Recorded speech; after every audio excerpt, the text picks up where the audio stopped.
বাবারে, দৌড়াতে দৌড়াতে এসে উঠেছিলাম প্ল্যাটফর্মে। রাতের দিকে এই শেষ ট্রেনটা মাঝে মাঝে মাঝে মাঝে দেয় 1 নম্বরে, আবার মাঝে মাঝে দেয় 5 নম্বরে। আসল সমস্যাটা তো সেটাই। একবার এই 5 নম্বরের বদলে 1 নম্বরে দিয়ে দেওয়ার জন্য আমার শেষের ট্রেনটা মিস করতে হয়েছিল। বাবারে, তাই দ্রুতভাবে 2 নম্বর প্ল্যাটফর্ম থেকে দৌড়াতে দৌড়াতে যখন 5 নম্বর প্ল্যাটফর্মে এসে পৌঁছালাম, দেখতে পেলাম ট্রেনটা সবে প্ল্যাটফর্ম ছেড়ে চলতে শুরু করেছে। আরে আরে আরে আরে দাঁড়ান, একটু দাঁড়ান, একটু দাঁড়ান, একটু দাঁড়ান। গার্ডের বসার জায়গাটা আলোতে দেখা গেল। বোধহয় আমার প্রতি দয়া পরবশ হয়ে গাড়ির গতি একটু কমে এলো। খুব দ্রুত দৌড়াবার সৌভাগ্য আমার নেই, কারণ একটু সমস্যা রয়েছে। তাছাড়া 2 হাতে 2টো বড় বড় ব্যাগ, সেগুলো নিয়ে দৌড়ানো সম্ভব নয়।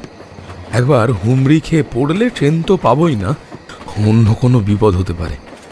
গাড়িটা একটু গতি কমাতে আমি দ্রুত এগিয়ে গেলাম। গার্ডের কামরা পেরিয়ে প্রথম যে দরজাটা চোখে পড়ল সেটাতে, ওটাতেই উঠে পড়লাম।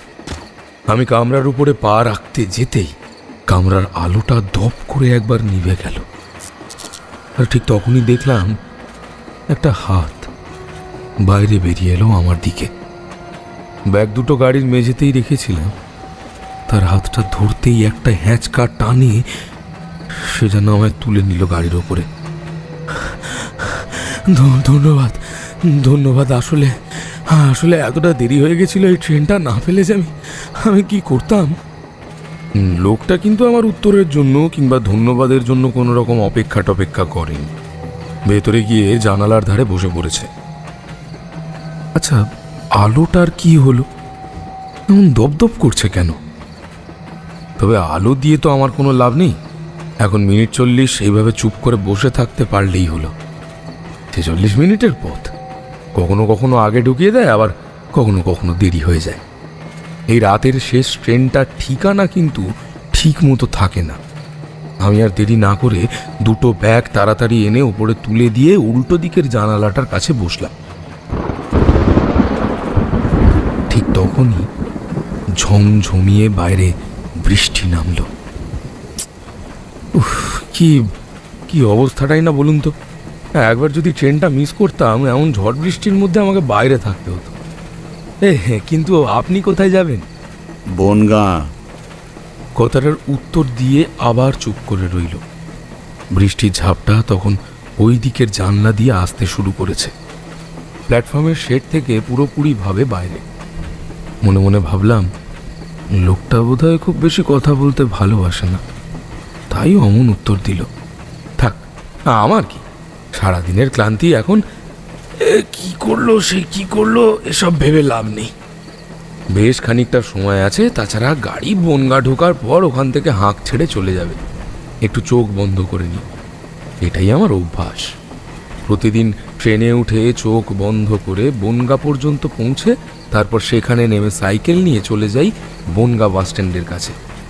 পুরোপুরি বাসস্ট্যান্ডে নয়, তার একটু আগে ব্রিজের কাছে যে বড় বাজার মতো জায়গাটা রয়েছে, সেখানেই আমার বাড়ি। চোখ বন্ধ করলাম। 2টো ব্যাগ মাথার উপরে বেশ নিশ্চিন্তে যেন চোখ বন্ধ করে ঘুমিয়ে পড়েছে ক্লান্ত হয়ে। আমি চোখ বন্ধ করতে যাব, এমন সময় বাইরে থেকে জলের ঝাপটা এসে লাগলো চোখে মুখে। সঙ্গে সঙ্গে জানালার পাল্লাটা নামিয়ে দিলাম।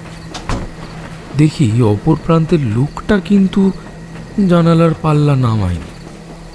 জল ভেতরে ঢুকছে সেটা আমিও বুঝতে পারছি। দাদা, ও দাদা, এই ঘুমিয়ে পড়লেন নাকি? এই এমন বৃষ্টি হচ্ছে, ঝাপটা আসছে তো। আমার বৃষ্টির জল ভালোই লাগে। মনে মনে ভাবলাম, যা বাবা, এ কি লোক রে, বৃষ্টির জল ভালো লাগে। ঠিক আছে, তাই বলে জানলার কাছে এমন বৃষ্টির জলে ভিজবে? সে যাই হোক, আমার কি। আমি চোখ বন্ধ করলাম, কিন্তু অন্য দিনের মতো ঘুম এলো না। শরীর ক্লান্ত, পায়ে বড্ড ব্যথা। ডাক্তার বারবার বলেছে এই পা নিয়ে বেশি হাঁটা চলা দৌড়াদৌড়ি না করতে, কিন্তু পেট সে তো আর কথা শুনবে না। বাড়িতে একটা ছোট্ট দোকান আছে। আমার বউ নিজের হাতে ব্যাগ সেলাই করে। দুটো মেশিন আছে বাড়িতে, সেখান থেকেই কিছু দোকানদার ব্যাগ নিয়ে যায়। আমিও সকালের দিকে সাইকেলে করে ঘুরে ঘুরে আশেপাশের দোকানগুলোতে ব্যাগ সাপ্লাই করি। কিন্তু তাতে কি আর চলে? তাই ট্রেনে করে মাঝে মাঝে মজদিয়া, গেঁদে এবং কৃষ্ণনগরের লাইনে বিভিন্ন স্টেশনগুলোতে গিয়ে গিয়ে ব্যাগ সাপ্লাই করে আসি। দুপুরের দিকে বেরিয়ে পড়ি। দুপুর আর বিকেলের সময়টা ঘুরে তারপর আবার সন্ধ্যের দিকে ফিরি। মাঝে মাঝে সকালে বেরিয়ে যাই, কিন্তু ফিরতে ফিরতে প্রত্যেক দিনই দেরি হয়ে যায়। এই শেষ 11টা-12 ট্রেনটাই ধরি, কিন্তু আজ ঘুমটা আসছিল না। হাতে পায়ে প্রচণ্ড ব্যথা ছাপিয়ে যেন কি একটা বারবার মনের ভেতরে উঁকি দিচ্ছিল। একটু অস্বস্তি হতেই একটা হাই তুলে চোখ খুললাম।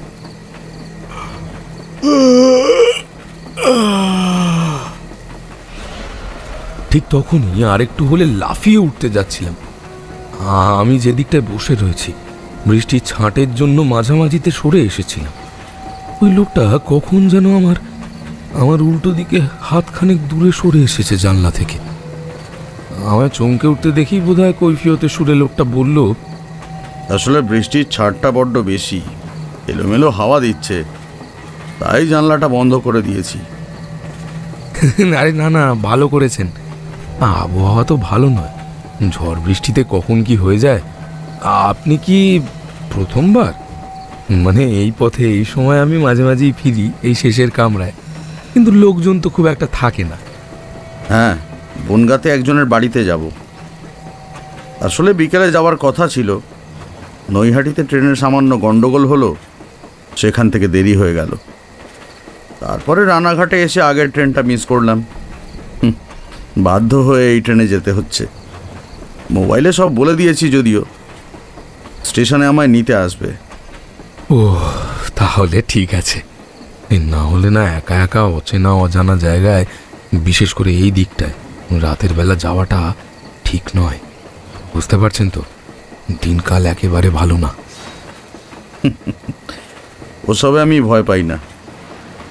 আবার লোকজনের কথা বলছেন তো সব নিয়ে? আরে না না, এই বর্ষার সময়, তারপরে এত রাত, অন্য কোনো ভয়ও তো থাকতে পারে নাকি? যাদের চোখে দেখা যায় না তাদের ভয়। অদ্ভুতভাবে কথাটা বলে একটু হাসলাম। ইচ্ছে করে এই লোকটাকে একটু ভয় পাইয়ে দিলাম। কামরার ভেতরটা একটু অন্ধকার, ওইদিকে আলোটা জ্বলছে, এদিকের আলোটা কি কারণে যেন বন্ধ হয়ে গেছে। দুটো জানালাও বন্ধ, আশেপাশে আলো বলতে তেমন কিছু নেই। মুখটা ভালোভাবে দেখা যাচ্ছে না, তবুও এতক্ষণ ধরে বসে থাকার জন্য মনে হলো যে লোকটার মাথায় বেশ লম্বা লম্বা চুল। তাছাড়া চোখের ওপর একটা চশমা রয়েছে, সঙ্গে একটা ছোট্ট মতো ব্যাগ। ব্যাগটা বুকের কাছে এমনভাবে জড়িয়ে ধরে আছে যেন ব্যাগের মধ্যে দামি কিছু আছে। মানে আপনি ভূতের কথা বলতে চাইছেন? ভূতকে আমি ভয় পাই না। ভূত আপনাদের মনের ভুল। ভূত বলে আসলে কিছু হয় না। তাই নাকি? ভূত দেখেছেন কখনো? যদি দেখতেন তাহলে আর এই কথা বলতেন না। আমি দেখেছি তাই বলছি। আর শুধু তাই নয়, এই শেষ বনগালোকালেই আমি ভূত দেখেছি। লোকটা যেন আমার কথায় বেশ কৌতূহল পেল। সামনের দিকের বিনয় হালদার আরো খানিকটা সরে এলো। দরজা দুটো খোলা। আমি উঠে গিয়ে দরজার পাল্লা দুটো বন্ধ করে দিলাম। পুরোপুরি বন্ধ নয়, সামান্য খোলা রাখলাম, যাতে বৃষ্টির জল খুব বেশি ভেতরে না আসে। একটা ঠান্ডা হাওয়া এসে আমাদের গায়ে লাগছে। জানালার বন্ধ পাল্লার ভেতর দিয়ে কোথা থেকে যেন জল ঢুকে চুইয়ে চুইয়ে পড়ছে জানালার গা দিয়ে। দেখা যায় না, তবে জানালার পাল্লার কাছে হাত রাখতেই অনুভব করতে পারলাম। লোকটা এবার বলল, এই ট্রেনেই? মানে 11টা-12 বনগা লোকাল? বাহ, বেশ ভালো গল্প হবে মনে হচ্ছে। তা বলুন শুনি। তাছাড়া যেতে তো বেশ একটু সময় লাগবে, মানে যদি সময় মতো ট্রেনটা গিয়ে পৌঁছায়। বুঝতে পারলাম লোকটা আমার কথাগুলো গল্প হিসেবে শুনতে চাইছে। আমিও সুযোগ পেয়ে গেলাম, তাই একবার গলা খাকরিয়ে বলতে শুরু করলাম। হ্যাঁ, তা আজ যেভাবে আপনি আমায় সাহায্য করলেন ট্রেনে উঠতে, সেদিনও আমি একজনকে ট্রেনে উঠতে সাহায্য করেছিলাম। তখন বর্ষার সময় নয়, শীতের সময়। আমি একটু তাড়াতাড়ি বাড়ি ফিরতাম, কিন্তু সেদিন একটু দেরি হয়ে গিয়েছিল। বাধ্য হয়ে শেষমেশ এই শেষের ট্রেনটাই ধরতে হলো। এখন যাত্রী যেমন কম, তখন কিন্তু তার চেয়েও কম থাকত। সকলেই আগের ট্রেনে যে যার বাড়ি ফিরে যেত। বলতে গেলে একরকম শীতের সময় একদিন দরজার কাছে চাদর মুড়ি দিয়ে দাঁড়িয়ে হু হু করে কাঁপছি। তখন ট্রেন ছাড়বে ভাবছি, এমন সময় দেখলাম একটা লোক এই কামরার কাছে এসে দাঁড়ালো। বলছি, গোপালনগর যাবে তো? না, নিশ্চয়ই যাবে। উঠে পড়ুন, দেরি করবেন না, এক্ষুনি ছাড়বে। লোকটা আমার কথায় ট্রেনে উঠে পড়ল। তার সঙ্গে একটা বেশ বড় ব্যাগ ছিল। আমি তাকে সাহায্য করলাম। ব্যাগটা সে রাখলো দরজার এক পাশে।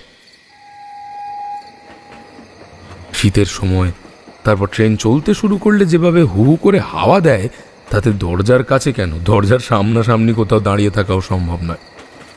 আমি দরজার দুটো পাল্লাই বন্ধ করে দিলাম। তারপর নিজের সিটে গিয়ে বসে বললাম, আরে গোপালনগর এখনো অনেকটা দেরি আছে, আপনি এখানে এসে বসুন না। লোকটা কিন্তু এলো না, সেখানেই দাঁড়িয়ে বলল, না না, ঠিক আছে। তাছাড়া ব্যাগটা চোখে চোখে না রাখলে সমস্যা। আরে আমার কাছেও ব্যাগ আছে, ওই তো ওপরে তুলে রেখেছি। আপনার ব্যাগটা তুলে রাখুন, গোপালনগর এলে না আমার সময় নামিয়ে নেবে, তাতে আর সমস্যা কিসের। আমি উঠে গেলাম। ভাবলাম লোকটার হয়তো ব্যাগটা তুলতে সমস্যা হবে, ভারী ব্যাগ। তাই এগিয়ে গিয়ে একটা হাত লাগাতে যেতেই লোকটা অদ্ভুত গলায় বলে উঠল, আরে আরে, কি করছেন? আমার ব্যাগে হাত দেবেন না। তার কথায় এবার চমকে উঠলাম। কেমন যেন অদ্ভুত গলায় লোকটা কথাটা বলছে, আর বলার সঙ্গে সঙ্গে এগিয়ে এসে দু হাতে যেন ব্যাগটাকে আমার থেকে আড়াল করে রাখতে চাইছে। ট্রেনের আলোয় লোকটাকে ভালোভাবে দেখা যাচ্ছে না। মধ্যবয়স্কর মতো একজন লোক, মাথায় কাঁচা পাকা চুল, গলার কাছে জড়িয়ে রাখা এবং কাঁধের উপর ফেলে একটা চাদর। লোকটা দু হাত এগিয়ে নিয়ে আসতে চাদরটা গলার কাছে উঠে এসেছিল, আর ঠিক তখনই তার জামার কাজটা চোখে পড়তে অল্প আলোতে যেন মনে হলো কি যেন বুকের কাছটায় লেগে আছে, রক্তর মতো মনে হলো। আমি কাছে এগিয়ে গেছিলাম, তাই সেদিকে তাকিয়ে লোকটা তাড়াতাড়ি চাদরটা জড়িয়ে নিয়ে বলল, আপনাকে কষ্ট করতে হবে না, এটা এখানেই থাক। ভিতরে কাঁচের জিনিস আছে, বেশি নাড়াচাড়া করলে ভেঙে যাবে, তাই আর কি। এইবার তার ভয়ের কারণটা বুঝতে পেরে হু করে হেসে বলে উঠলাম, আরে তাই বলুন, আমি তো ভাবলাম রাতের বেলা এমন নির্জন ট্রেনে বোধহয় কাউকে খুন করে তার লাশ পাচার করছেন।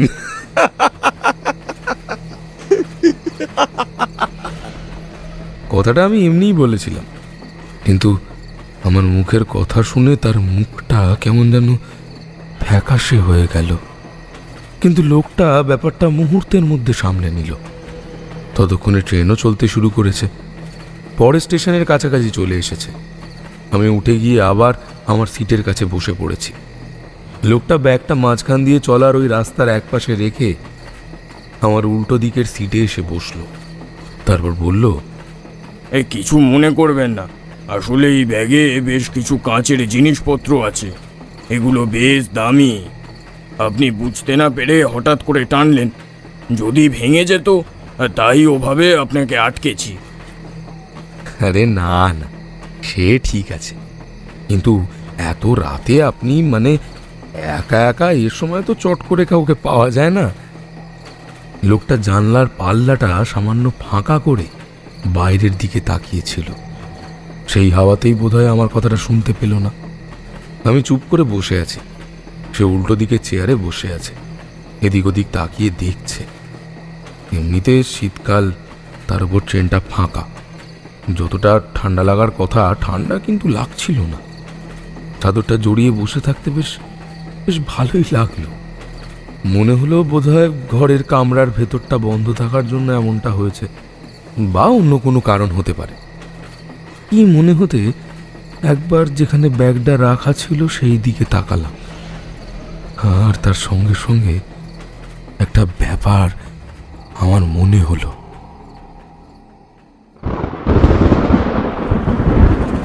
আমি কথার মাঝখানে থেমে লোকটার মুখের দিকে তাকিয়ে দেখলাম। লোকটা একইভাবে অন্ধকারের মধ্যে আমার দিকে তাকিয়ে গল্প শুনছে। আমি থামতে উদ্বিগ্ন গলায় সে বলল, কি দেখতে পেলেন?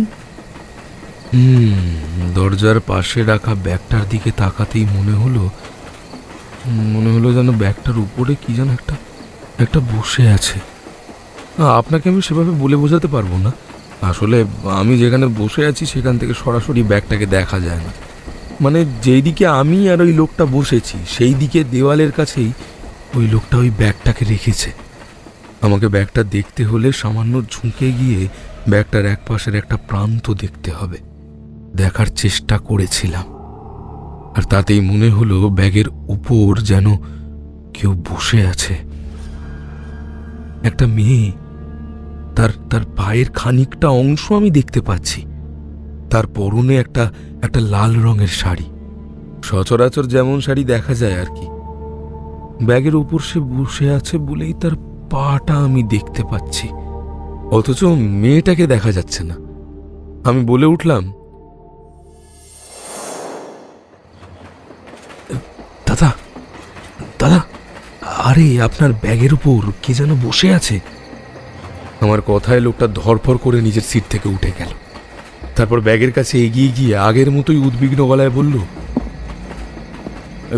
কোথায়? এই ব্যাগের ওপরে এই কেউ থাকবে কি করে? না না, আপনি ভুল দেখছেন। অবাক হয়ে গেলাম। গোটা কামরাটাতেই আলো জ্বলছে।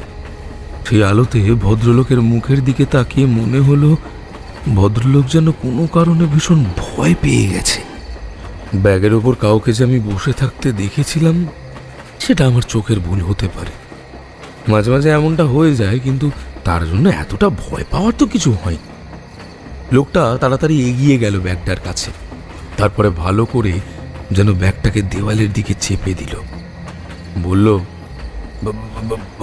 ভুল দেখছেন, নিশ্চয়ই ভুল দেখছেন। এখানে তো কোথাও কেউ নেই। আরে না না, আপনি ব্যস্ত হবেন না। কি দেখতে কি দেখেছি? আরে এখনো তো ট্রেন থামেনি, স্টেশনও এলো বলে।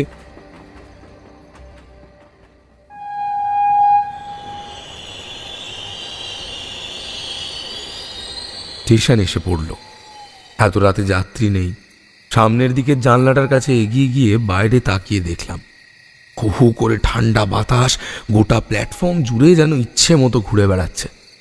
মাঝে মাঝে খোলা জানালা দিয়ে সময় পেলেই ভেতরে এসে ঢুকছে সেটা।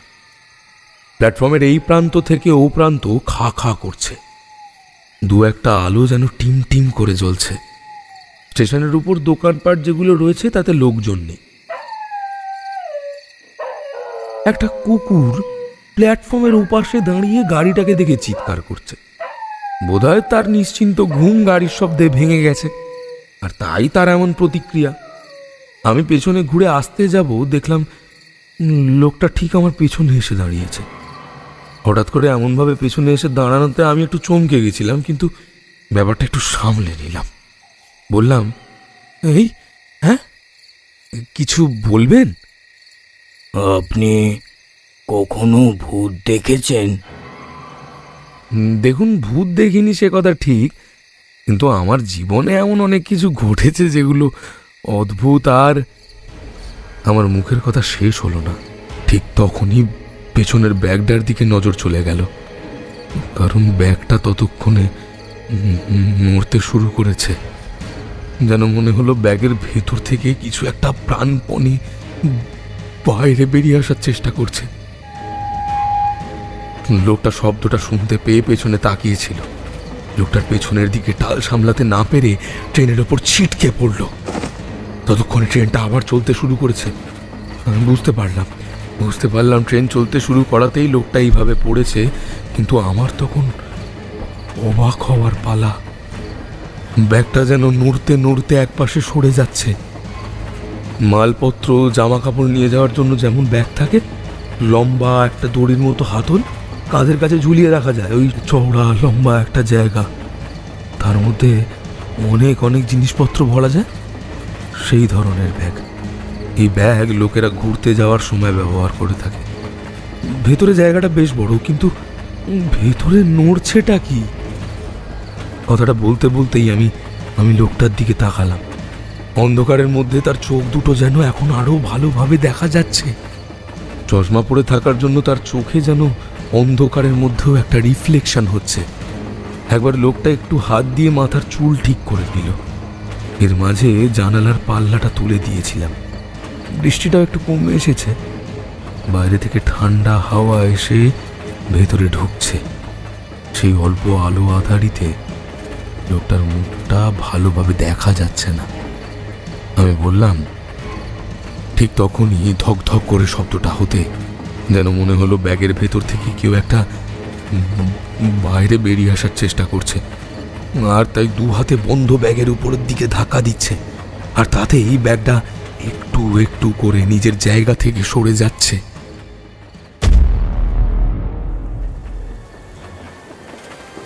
সঙ্গে সঙ্গে আমি চুপ করে গেলাম। লোকটার দিকে তাকিয়ে ঠোঁটে আঙুল দিয়ে কানটা পেতে দিলাম বাইরের দিকে। লোকটা অদ্ভুতভাবে আমার দিকে তাকিয়ে আস্তে আস্তে বলল, কি হলো? কি করছেন? একটা একটা শব্দ শুনতে পাচ্ছেন? আমার মতো লোকটাও মাথাটা নিচে নামিয়ে নিয়ে বাইরের দিকে কান পাতল, যেন প্রাণপণে কিছু একটা শোনার চেষ্টা করছে। আমি আস্তে আস্তে বললাম, শুনতে পাচ্ছেন না? শুনতে পাচ্ছেন না একটা শব্দ? কেউ যেন একটা ব্যাগের ভেতর থেকে প্রবলভাবে ধাক্কা দিয়ে বাইরে বেরিয়ে আসার চেষ্টা করছে। শুনতে পাচ্ছেন না? কথাগুলো এমনভাবে বললাম লোকটা যেন একবার শিরশির করে কেঁপে উঠল। বলল, কি বলছেন? কি এখানে এমন শব্দ হবে কোথা থেকে? সত্যি সত্যি শুনতে পাচ্ছেন না? আমি তো শুনতে পাচ্ছি। মনে হচ্ছে দরজার কাছ থেকে শব্দটা আসছে। লোকটা এবার সত্যি সত্যি মাথা তুলে দরজার কাছে তাকালো। আমি আবার বলতে লাগলাম, সেদিনও ঠিক এই কামরাতে এইখানেই বসেছিলাম আমরা। লোকটা যে এবার অল্প অল্প ভয় পেতে শুরু করেছে সেটা বুঝতে পারছিলাম। সে কিন্তু আর দরজার দিকে তাকালো না, আবার নিজের সিটে বসে আস্তে আস্তে বলল, তারপর কি হলো? ব্যাগের ভেতর সত্যি সত্যি কিছু ছিল নাকি? এমন অদ্ভুত ব্যাপার আমি আগে দেখিনি। ব্যাগটা সত্যি লাফাতে লাফাতে এগিয়ে আসছে। লোকটা তো ততক্ষণে ট্রেনের মেঝের উপর পড়ে গিয়ে ভয় কাঁদতে কাঁদতে বলছে, সর্বনাশ, সর্বনাশ করেছে। এই ভয়টাই আমি পাচ্ছিলাম। আমার তো তখন ভয় একেবারে আধমরা হওয়ার মতো অবস্থা। তাই চিৎকার করে বলে উঠলাম, আরে আরে ব্যাগে করে কি নিয়ে এসেছেন যে লাফালাফি করছে? লোকটা ততক্ষণে ট্রেনের মেঝের ওপর থেকে উঠে একটা সিটে বসেছে। তার কপালে বিন্দু বিন্দু ঘাম দেখা দিয়েছে। নিজের জামার হাতাতে কপালের ঘাম মুছে নিয়ে এসে বলল, এমনটা যে হয়ে যাবে আমি বুঝতে পারিনি। আরে কি বুঝতে পারেননি? হ্যাঁ, কি হয়ে যাবে সেটা তো খুলে বলুন। লোকটা কথার উত্তর দিতে যাবে তার আগেই আমার ঠিক পেছনের দিকে তাকিয়ে তার দুটো চোখ বিস্ফারিত হয়ে গেল। আর ঠিক তখনই ট্রেনের মধ্যেকার আলোটা যেন দপদপ করে উঠল।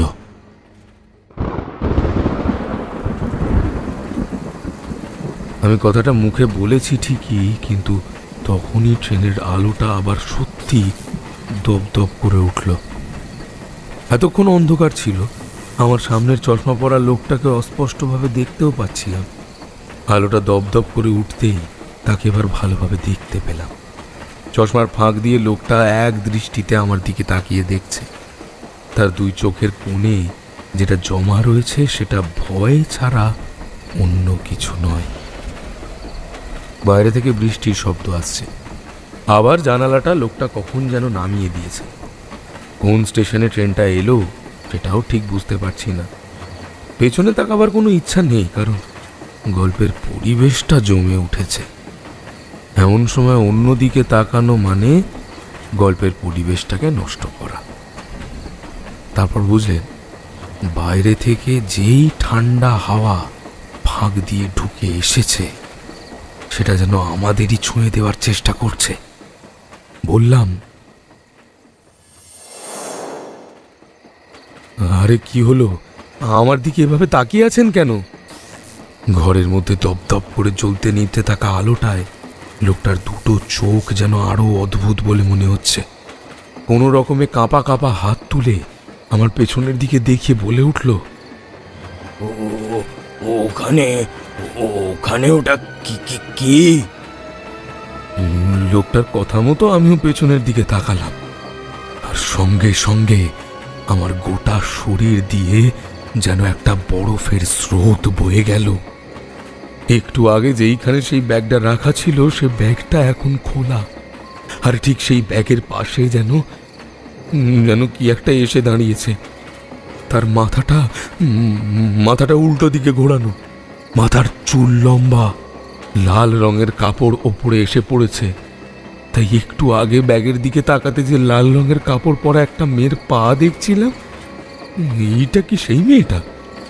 সঙ্গে সঙ্গে মেয়েটা একটা অদ্ভুত ফ্যাঁস ফ্যাঁসে গলায় বলে উঠল,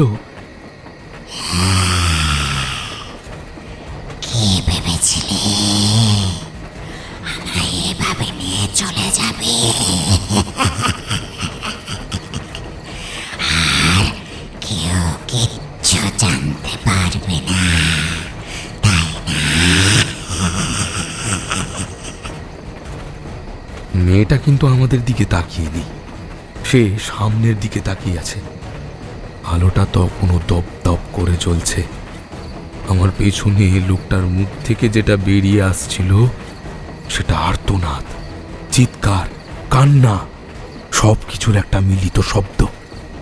সিটের কাছে দুটো হাত দিয়ে চাপটে ধরে সে বোধহয় নিজেকে সিটের ভেতরে লুকিয়ে ফেলার চেষ্টা করছিল। আমার ততক্ষণে আত্মারাম খাঁচা ছাড়া হয়ে যাওয়ার মতো অবস্থা। সামনের দিকে একটু সরে গেলাম। আস্তে আস্তে লোকটাকে বললাম, কি বিপদ নিয়ে উঠেছেন? আপনি যখন উঠেছিলেন তখনই কেন জানি না আমার মনে হচ্ছিল কিছু একটা হবে। আরে আরে ও সব কথা বাদ দিন, এখন বিপদ থেকে তো বাঁচতে হবে, না হলে আমরা দুজনেই মরবো। মরার কথা শুনে সঙ্গে সঙ্গে আমার মাথায় একটা বুদ্ধি চলে এলো। আমি দ্রুতভাবে ছুটে এগিয়ে গেলাম কামরার অন্যদিকে। ততক্ষণে পেছনে অদ্ভুত গর্জন আর মেয়েলি গলায় খিলখিলিয়ে হাসির শব্দ শুনতে পাচ্ছি। আমায় ছুটতে দেখে লোকটাও সিট থেকে উঠে পড়েছিল। ছুটতে ছুটতে এগিয়ে গেলাম সামনের দিকে। আমরা দুজনে ছুটে কামরার একদম শেষের কাছে গিয়ে পৌঁছেছি। মেয়েটা কিন্তু তখনও সেইখানেই দাঁড়িয়ে আছে, সামনের দিকে তাকিয়ে। মনে মনে একটা বুদ্ধি স্থির করলাম, সামনে যেই প্ল্যাটফর্মে ট্রেনটা থামুক না কেন সেইখানেই নেমে পড়ব। বাড়ি মাথায় থাক, জীবন বাঁচলে তারপরে অন্য কিছু। এই লোকটাকে ট্রেনে উঠতে সাহায্য করেই যত বিপদে পড়েছি। মনে মনে এত কিছু ভাবছি, আমরা যেখানে দাঁড়িয়েছি সেটা সেই কামরার শেষের দেওয়ালটার একটু আগে। একটা দীর্ঘশ্বাস ছেড়ে কপালের কাছে হাত বোলাচ্ছি। এমন সময় ঠিক ঘাড়ের কাছে একটা ঠান্ডা হাওয়া লাগলো। এই দিকের আলোটা কিন্তু এতক্ষণ জ্বলছিল। পেছনে ঘুরতে যাব তার আগেই আলোটা আগের মতো দপদপ করে উঠল, আর দেখতে পেলাম একটা বিভৎস মূর্তি। দুটো চোখের কোটর যেন শূন্য, তার ভেতর থেকে কালো অন্ধকার দেখা যাচ্ছে। অদ্ভুতভাবে বেঁকে যাওয়া একটা মুখ, তার দাঁতগুলো এলোমেলোভাবে এক পাশ থেকে বেরিয়ে এসেছে। লম্বা জিভটা মুখের এক পাশে যেন অর্ধেক কাটা অবস্থায় ঝুলছে। গোটা মুখে রক্ত মাংস যেন এলোমেলোভাবে লেপ্টে রয়েছে। মাথার চুলগুলো হাওয়ায় উড়ছে। সেই বিভৎস মূর্তি আমার দিকে তাকিয়ে আছে।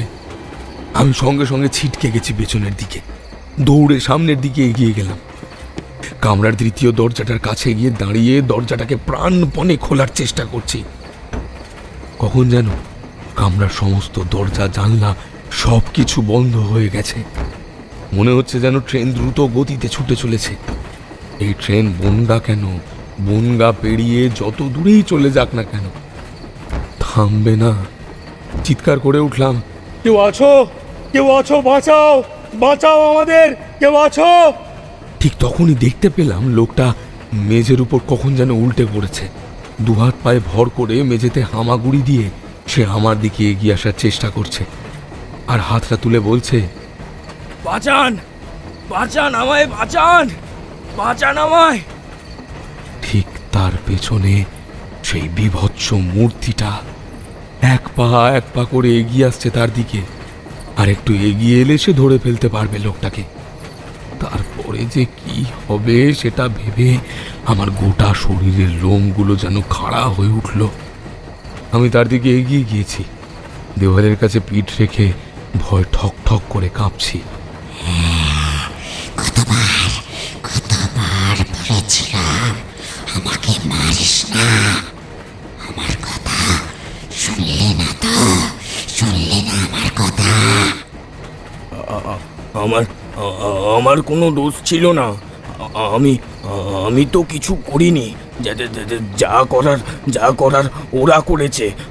আমি শুধু তুই শুধু আমার লাশটাকে খুন করতে চাস, যাতে যাতে কেউ কিচ্ছু জানতে না পারে যে আমার কি হয়েছে, তাই না? তুই তো ওদের মতোই দোষ করেছিস রে, ওদের মতোই। ওদের সবাইকে আমি মারব, কিন্তু তার আগে তোকে।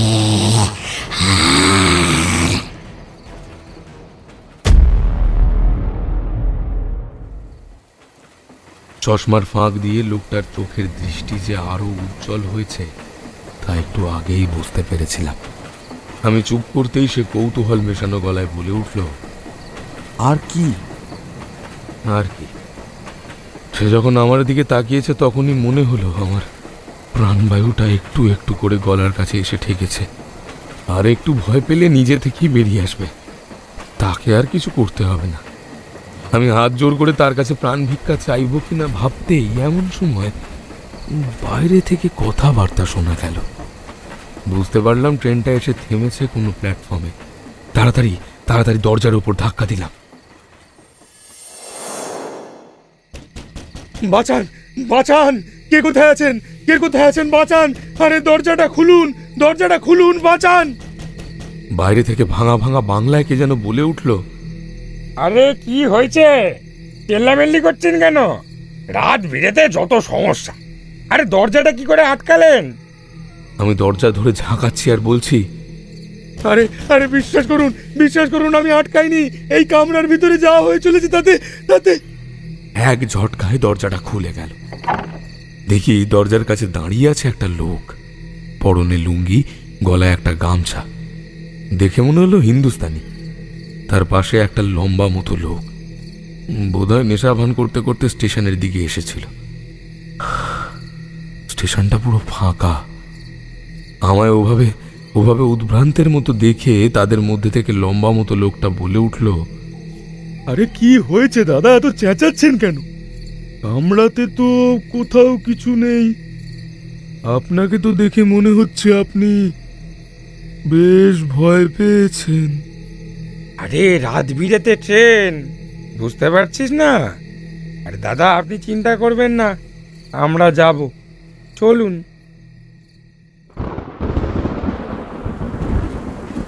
কিন্তু একটু আগে তো আপনি বলেছিলেন যে কামরাতে সেই লোকটাকে আর ওই ভয়ঙ্কর মূর্তিটাকে আপনি দেখেছেন, কিন্তু লোক দুটো যখন উঠল তখন ওরা কিছু দেখতে পায়নি। আমি তো অবাক হয়ে গেছিলাম। কামরার ভেতরে তাকিয়ে দেখি কোথায় সেই লোকটা, কোথায় সেই ভয়ঙ্কর মূর্তি? এমনকি যে ব্যাগটা প্রথম দরজার কাছে পড়েছিল, সেই ব্যাগটাই বা কোথায় গেল? গোটা কামরায় আমি ছাড়া আর অন্য কেউ নেই। লোক দুটো এবার ট্রেনে উঠে এলো, তারপর দরজার একপাশে দাঁড়িয়ে রইল। এমন কনকনে ঠান্ডার মধ্যে লোকটার খালি গা দেখে আমি অবাক হয়ে যাচ্ছিলাম। এই লোকটার কি ঠান্ডা লাগে না নাকি? রোগা লোকটার পরনে একটা পাতলা জামা। ঠান্ডা বোধহয় এদের লাগে না, তবে এমন অনেক মানুষ থাকে যাদের ঠান্ডা গরম কোনো কিছুই লাগে না। আমার এক চেনা মামা। আরে তারপর বলুন, তারপর কি হলো? আপনার মামার কথা এখন বাদ দেন। বুঝতে পারলাম লোকটা বেশ কৌতূহলী হয়ে পড়েছে, গল্পটা তাকে বেশ চিন্তায় ফেলেছে। তাই আবার বলতে শুরু করলাম। কামরার ভেতরে কোথাও কিছু নেই। এতক্ষণ ধরে যা হয়ে চলেছে সব কিছু যেন একটা বেমালুম ভোজবাজির মতো উড়ে গেছে। এমনকি যে আলোটা দপদপ করছিল, সেই আলোটাও কখন যেন আবার আগের মতো জ্বলছে। লোক দুটো দরজার কাছে দাঁড়িয়ে আমার দিকে তাকিয়ে দেখছিল, মাঝে মাঝে নিচু গলায় নিজেদের মধ্যে কি সব কথাও বলছিল। মনে হলো লোকগুলো আমায় পাগল কিংবা নেশাখোর কিছু একটা ভেবে বসেছে। কিন্তু আমার কাছেও কোনো প্রমাণ নেই। আমি তো প্রমাণ করতে পারবো না যে কামরার মধ্যে একটু আগে পর্যন্ত কি কি হয়েছিল। পেছনের দিকে ঘুরে মাত্র দুপা সামনের দিকে এগিয়েছি, এমন সময় শব্দ করে ট্রেনের দরজাটা বন্ধ হয়ে গেল। আর তখনই আলোটা আবার আগের মতো দপদপ করে উঠল। পেছনের দিকে তাকাতে দেখি সেই দুটো লোক দরজার কাছে দাঁড়িয়ে আছে, কিন্তু তাদের সামনে ওটা কে দাঁড়িয়ে আছে? একটু আগে দেখতে পাওয়া সেই বীভৎস মূর্তিটা। সেই মূর্তিটা একটু একটু করে লোকগুলোর দিকে এগিয়ে যাচ্ছে। ওরা দু হাতে আটকানোর চেষ্টা করছে, মুখে কিছু বলছে, কিন্তু আমি কিছু শুনতে পাচ্ছি না। মাথার ভেতরটা কেমন যেন ভোঁ ভোঁ করছে। লোক দুটো দরজার কাছে এগিয়ে যেতে দরজাটা যেন নিজের থেকেই আপনা আপনি খুলে গেল। লোক দুটো পিছনের দিকে তাকিয়ে এগোচ্ছে। ভয়ঙ্কর মূর্তিটা এক পা করে তাদের দিকে এগোচ্ছে। তবে বুঝতে পারছি সে মাথাটা সামান্য ঝুঁকিয়ে অদ্ভুতভাবে যেন আমার দিকে তাকিয়েছে। বুকের ভেতরে রক্ত যেটুকু জল হয়ে গেছিল সেটুকু এই অল্প সময়ে যেন আবার রক্ত হওয়ার চেষ্টা করেছিল, কিন্তু এই ঘটনায় আর তেমন কোনো চিহ্ন রইল না। দরজার একদম কাছে এগিয়ে গেছে, ঠিক তখনই শুনতে পেলাম সেই লোক দুটোর কথা। আজ আমি একা যাব না, আজ ওকে নিয়ে যাব। ঠিক বলেছিস, আজ ওকে নিয়ে যাব। চল চল চল চল। সঙ্গে সঙ্গে সেই বীভৎস মূর্তিটা দুটো হাত এগিয়ে নিয়ে গিয়ে চেপে ধরল সে দুটো লোকের গলা। আর সঙ্গে সঙ্গে তাদের দুজনের চেহারায় অদ্ভুত পরিবর্তন হয়ে গেল। আমি দেখলাম কোথায় দুটো লোক আমার সামনে দাঁড়িয়ে আছে, পচা গলা, নরকঙ্কাল। তাদের শরীরে অর্ধেক চামড়া, মাংস যেন কোথায় হারিয়ে গেছে। ওরা বিভৎসভাবে আমার দিকে তাকিয়ে হাসতে হাসতে বলল,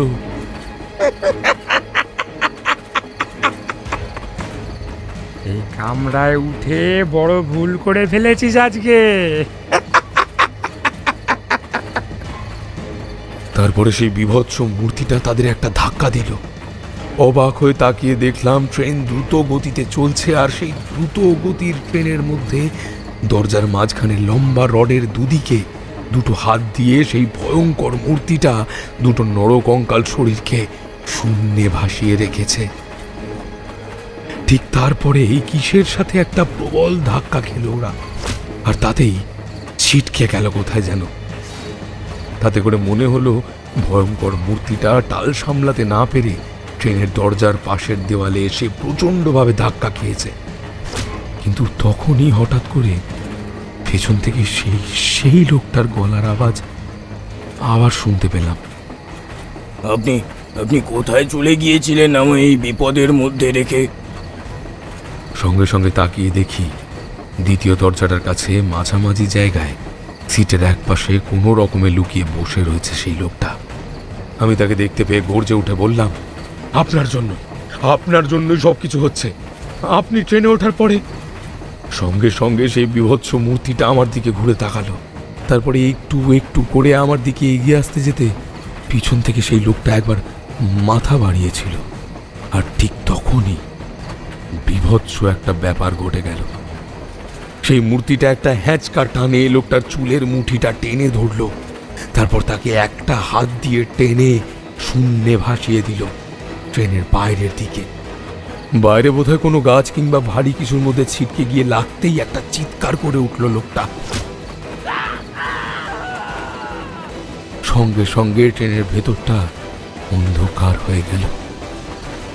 আমি আর থাকতে না পেরে জ্ঞান হারিয়ে পড়েছিলাম ট্রেনের মেঝেতে।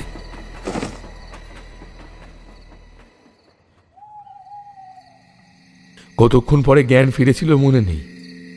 দেখি ট্রেনটা একটা জায়গায় দাঁড়িয়ে আছে। ধরপড় করে নামতে দেখি এটা বনগাঁ স্টেশন।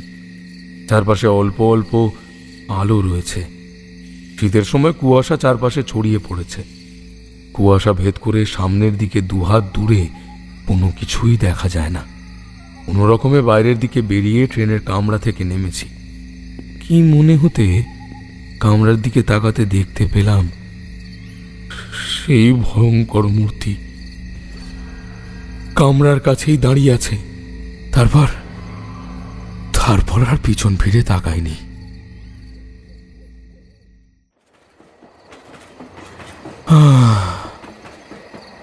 একটানা কথাটা বলে একটা দীর্ঘশ্বাস ছেড়ে লোকটার দিকে তাকিয়ে বললাম, এবার বলো, যদি ভূত নাই থাকে তাহলে সেদিন রাতে আমি কি দেখেছিলাম?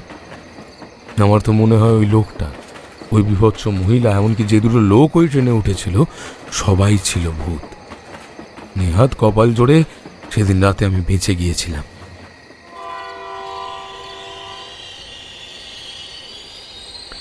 লোকটা এইবার সামান্য শব্দ করে হাসল। বৃষ্টিটা আবার কমে গেছে। দুদিকের জানালার পাল্লাই খোলা, দরজাগুলো বন্ধ। আমি একবার নিচু হয়ে সামনের দিকে তাকাতে দেখতে পেলাম কোনো একটা স্টেশনে এসে ট্রেনটা থেমে গেছে, কিন্তু বোঝা যাচ্ছে না কোন স্টেশন।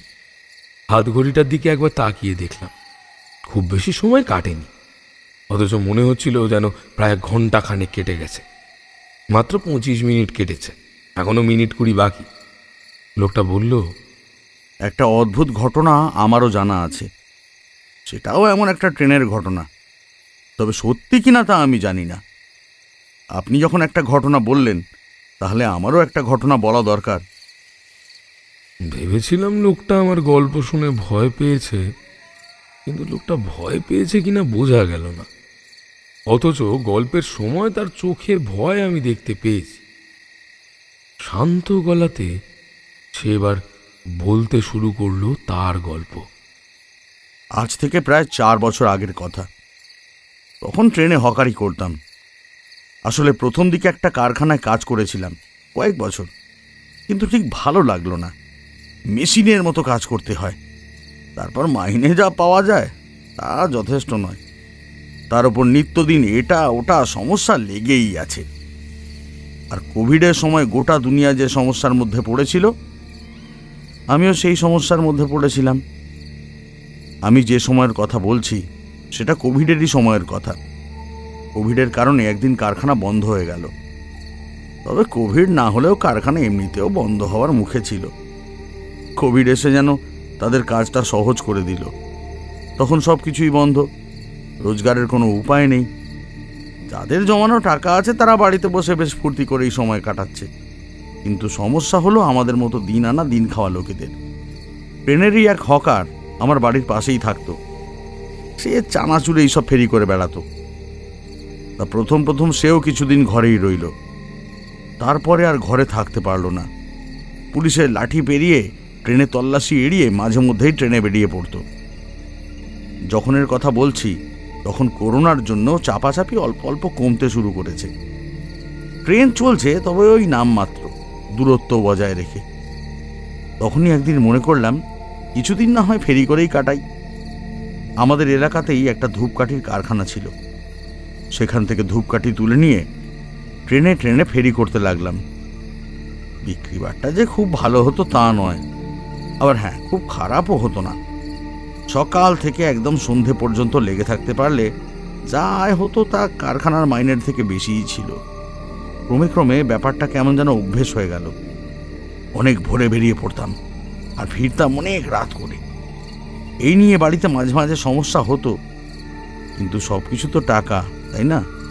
টাকা ফেললে সবার মুখ বন্ধ থাকে, তেমনি টাকা দেখে বাড়ির লোকের মুখ বন্ধ রইল। এমনই একদিন বেরিয়েছি। এক লাইনে কৃষ্ণনগর থেকে রানাঘাটে এসেছি, তারপর রানাঘাট থেকে যাব বনগাঁ। তখন অনেক রাত। এই ট্রেনে মানে 11টা-12 ট্রেনে উঠেছি, এই শেষেরই কামরায়। ঠিক আপনি যেমন বললেন তেমনি কামরাটা ফাঁকা। তখন গরমের সময় হলেও এত রাতে এদিকে যাত্রী খুব কমই থাকতো। তবে গরমের সময় হলেও সেদিন আকাশের অবস্থা ভালো ছিল না। সকাল থেকে বৃষ্টি হচ্ছিল, তাতেই বোধহয় আরো ফাঁকা ছিল ট্রেন। আমি যখন ট্রেনে উঠলাম তখন দেখতে পেলাম ট্রেনের একপাশে একটা সিটের কাছে কেউ ঘুমোচ্ছে। আমি উল্টো দিকে ওই শেষের দিকটা একটা বেঞ্চের কাছে বসলাম। ঝুলিয়ে রাখা ধূপকাঠি একপাশে রেখে সঙ্গে থাকা ব্যাগ থেকে জলের বোতল বের করে জল খেয়ে ব্যাগের খুচরো আর নোটগুলো নিয়ে বসে বসে গুনছি। অনেক ভোরে বেরিয়েছিলাম আর ফিরছি এই শেষ ট্রেনে। বিক্রি হয়েছিল বেশ।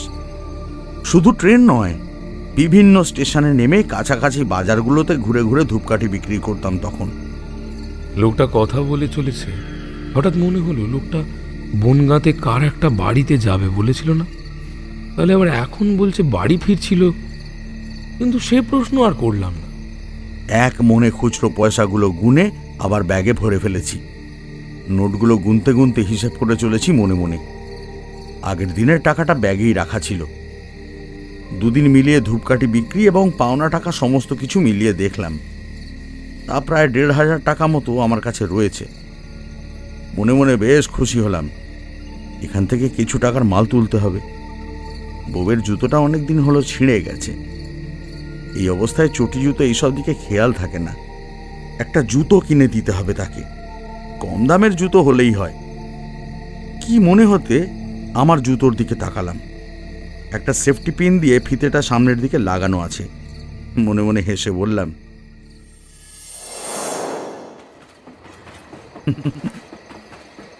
হ্যাঁ, এখনো মাসখানেক চলে যাবে। টাকাটা কোমরে গুঁজে ব্যাগগুলো আবার গুছিয়ে ধূপকাঠির জায়গায় সঙ্গে একপাশে রেখে হেলান দিয়েছি জানলার কাছে। মনে পড়তে লাগলো কয়েক বছর আগের কথা। করোনা আসার আগেও সমস্ত কিছু কত ভালো ছিল। কারখানায় কাজের আগে একটা দোকানে কাজ করতাম, তারপর সেখানে আস্তে আস্তে ব্যবসা করতে শুরু করলাম। ওই যে ফ্লিপকার্ট, অ্যামাজন এই সমস্ত বড় বড় অনলাইন অ্যাপ এসে সমস্ত কিছু কেমন যেন এলোমেলো করে দিতে লাগলো। ব্যবসা কমে গেল, তাই আমারও কাজের ছুটি হয়ে গেল। বাড়ির যে ছেলেটা অল্প টাকা পয়সা নিয়ে ব্যবসা করতে শুরু করেছে, তার ব্যবসা যে মার খাচ্ছে সেই দিকে কারো খেয়াল নেই। আপনি দেখবেন একদিন সমস্ত কিছু এই সমস্ত বড় লোকদের দল দখল করে নেবে। তখন সাধারণ মানুষ বুঝতে পারবে যে আসলে তারা কি ভুল করেছে। এই দেখুন, কথা বলতে বলতে মনের কথা বলে ফেলছি। যাই হোক, তখন যেন হেলান দিয়ে চোখ বন্ধ করে ফেলেছি। হঠাৎ করে ঘুমটা ভেঙে গেল দুটো পায়ের শব্দ শুনে। দেখতে পেলাম আমার পেছনে এসে দাঁড়িয়েছে দুটো লোক। তাদের মুখে রুমাল বাঁধা। একজনের হাতে চকচকে একটা ছুরি। একজন কখন যেন আমার ধূপকাঠির ব্যাগটার কাছে এসে দাঁড়িয়েছে। সঙ্গে সঙ্গে ভয় চিৎকার করে উঠলাম, কে তোমরা? লোকগুলো কিন্তু কোনো কথা বলল না। একজন আস্তে আস্তে হাসল, তারপর নিজের গলাটা যেন বিকৃত করার চেষ্টা করে বলল, এই পয়সা করি যা আছে তোর কাছে বের করে দে সব বলছি, না হলে গলা কেটে এখানে ফেলে রাখবো। বিশ্বাস করো, বুকের ভেতরটা কেমন যেন ধপ করে উঠল। সঙ্গে সঙ্গে বউটা আর মেয়েটার কথা মনে পড়ে গেল। প্রতিদিন বাড়িতে ফিরে গিয়ে দেখি মেয়েটা ঘুমিয়ে পড়েছে। আমার 5 বছরের মেয়েটা কত আবদার করে, কোনো কিছুই মেটাতে পারি না। কোমরের কাছে গুঁজে রাখা টাকাগুলো যেন গরম হয়ে আমার কোমরের চামড়ার কাছে ছ্যাঁকা দিচ্ছে। বললাম, দেখুন, আমি সামান্য একজন হকার, আমার কাছে খুব বেশি টাকা পয়সা নেই দাদা, বিশ্বাস করুন, আমাকে ছেড়ে দিন। সঙ্গে সঙ্গে পাশের লোকটা বলে উঠল, একদম বিশ্বাস করবি না ওর কথা। আমি নিজে দেখেছি ধূপকাঠি কেনার সময়। কথাটা বলতে গিয়ে লোকটা চুপ করে গেল। ট্রেনে ওঠার আগে একটা লোক আমার কাছ থেকে ধূপকাঠি কিনেছিল, একটা 100 টাকার নোট দিয়েছিল। তখনই টাকা দেওয়ার সময় ব্যাগটা খুলেছিলাম। তাহলে কি? সঙ্গে সঙ্গে মনে পড়ে গেল, হ্যাঁ, তখন আরেকটা লোক আশেপাশেই ছিল। এই তো, তার পরনে এমনই জামা কাপড় ছিল। বললাম, তোমরা ওই রানাঘাট স্টেশনের দোকান থেকে চা খাচ্ছিলে না? তোমরা চুরি করছো, ডাকাতি করছো? সর্বনাশ, এ তো আমাদের চিনে ফেলবে। পল্টুর দোকানে গিয়ে জিজ্ঞাসা করলেই তো বেরিয়ে যাবে।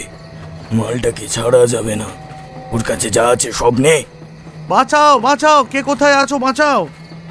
মনে পড়ে গেল, যখন ট্রেনে উঠেছিলাম শেষের দিকে একটা লোক চাদর মুড়ি দিয়ে ঘুমোচ্ছিল। তার কথা ভেবে আরো জোরে চিৎকার করতে লাগলাম, বাঁচাও, বাঁচাও, কে কোথায় আছো, বাঁচাও!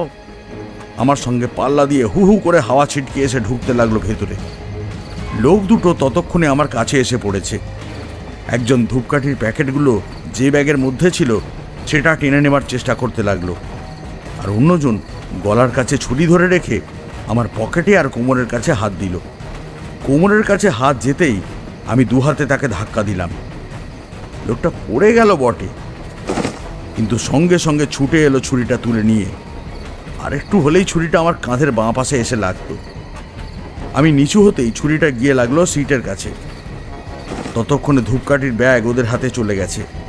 ছুরিটা তুলে নিয়ে লোকটা আবার আমার দিকে এগিয়ে এসে বলল, তোকে ছাড়া যাবে না, তোকে ছাড়লে আমাদের বিপদ। এগুলো দিয়ে দে, তাহলে বেশি কষ্ট দিয়ে মারবো না। সঙ্গে সঙ্গে মনে পড়ে গেল এই ট্রেনে 2-1 ছিনতাইয়ের কথা শুনেছি। তাহলে কি আজ রাতে একা পেয়ে আর ভয় পেয়ে লোকগুলো আমায় খুন করবে? সঙ্গে সঙ্গে মনে পড়ে গেল ধূপকাঠি কিনে নিয়ে চলে যাওয়ার সময় লোকগুলো নিজেদের মধ্যে কথা বলছিল। একজন বলছিল, না রে, পুলিশের মার খেতে হয় খাবো, কিন্তু কাজকর্ম তো করতেই হবে, না হলে যে না খেতে পেয়ে মরবো। না খেতে পেলে পুলিশ কেন, কারোর বাবা এসে খেতে দিয়ে যাবে না। বড় লোকেরা সবকিছু করবে, তারপর নাকে তেল দিয়ে ঘুরে বেড়াবে। যত কষ্ট আমাদের এই গরিব লোকেদের। আরে, আমাদের জন্য কেউ নেই, বুঝলি? এবার ডাকাতি করতে হবে, লোকের গলা কেটে পয়সা বার করতে হবে।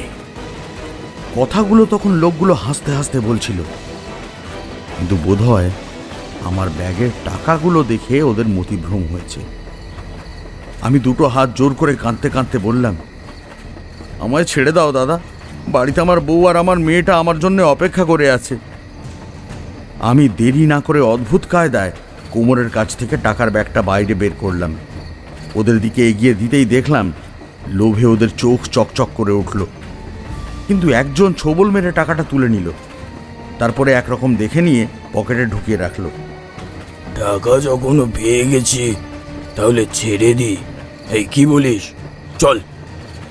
খবরদার, শত্রুর শেষ রাখতে নেই। ও বেটা ঠিক রানাঘাটে গিয়ে বল্টুর দোকানে খোঁজ খবর নিয়ে আমাদের ধরিয়ে দেবে। বুঝতে পারছিস না কেন টাকা দিয়ে দিল? প্রথম লোকটার হাত থেকে ছুরিটা নিয়ে সে এগিয়ে এলো আমার দিকে। ঠিক তখনই কামরার উল্টো দিক থেকে ভেসে এলো একটা গম্ভীর গলা।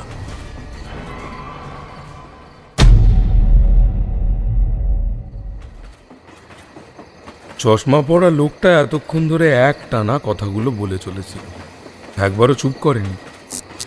এইবার হঠাৎ চুপ করে কামরার উল্টো দিকে তাকালো। এদিকের আলোটা এখন মাঝে মাঝে জ্বলছে, মাঝে মাঝে নিভছে। বাকি কামরায় আলো আছে, সেদিকে তাকিয়ে রইল লোকটা। আর তাতে আমিও পেছনের দিকে ঘুরে উল্টো দিকে তাকাতে দেখতে পেলাম একদম কামরার শেষে দেওয়ালের আগের সিটের কাছে কে যেন একটা চাদর মুড়ি দিয়ে বসে আছে। মনে ভাবলাম, এই লোকটা কখন উঠলো? গলাটা শুনে দুজনে ততক্ষণে কামরার উল্টো দিকে তাকিয়েছে। আমিও তাকিয়েছি। তাকাতেই দেখতে পেলাম সেই চাদর মুড়ি দেওয়া লোকটা এগিয়ে আসছে। খানিক আলো আঁধারিতে তার মুখটা ভালোভাবে দেখা যায় না। সে এবার আগের মতোই গম্ভীর গলায় বলল,